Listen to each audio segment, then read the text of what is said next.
Maxim Grishin and Phillipe in the light heavyweight division. Some older guys for the light heavyweight division here. They're both very up and down in their MMA careers. Phillipe Lins is a former PFL champion, joined the UFC, and it pretty much showed that Andrei Arlovski, at that time being 41 years old, was good enough to be a PFL champ.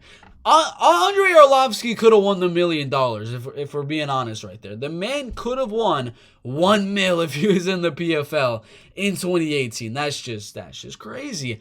But Phillipe Lins lost to Andrei Arlovski, got knocked out pretty bad by Tanner Boser, and had the craziest unlucky circumstances over and over and over again. He had an injury against Dontel Mays, an undisclosed injury against Ben Rothwell. What do you think's next?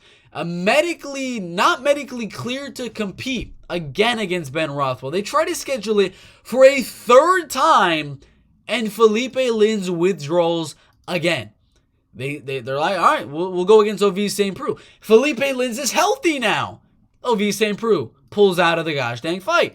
Then he tries to fight a killer in Azamat Murzakanov, and he's like, that dude's undefeated. I'm going to withdraw from that fight. And then finally, he got a fight. I mean, I'm talking about a year later, he finally got a fight with Marcin Prachnio, and just used his size. He was able to get the takedowns and grind that fight on the ground and pound a little bit, but just mainly use the wrestling. Marcin is a very good kickboxer. And you know what you do to kick? You just take him down. Phillipe did very good with that and destroyed him on the ground. Then he fought Ovie St. Preux. Finally, that fight happened.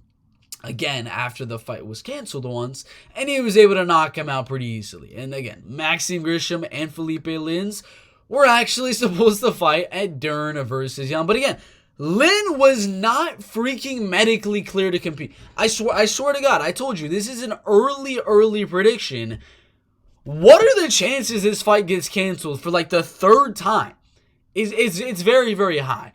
But we know the game plans here. Phillipe Lins is trying to land the big shots. He is going to be the lengthier guy, in my opinion, the more powerful guy, and the better wrestler and a grappler. And we know what Phillipe Lins is. He's, of course, going to be the better striker here, able to beat William Knight by unanimous decision, knockout Gaja Muravantagulov. Do pretty good in the PFL as well. Was actually in the same season as Phillipe Lins. They just didn't end up fighting. But he did very, very good over there as well. He is the better striker, though. He's the better boxer. He throws more volume. And I do believe if Phillipe Lins isn't able to do kind of what he was able to do against Marcin Prachnio, he's not going to win this fight. So I do think it goes to a decision. Maxim is a very tough guy to finish.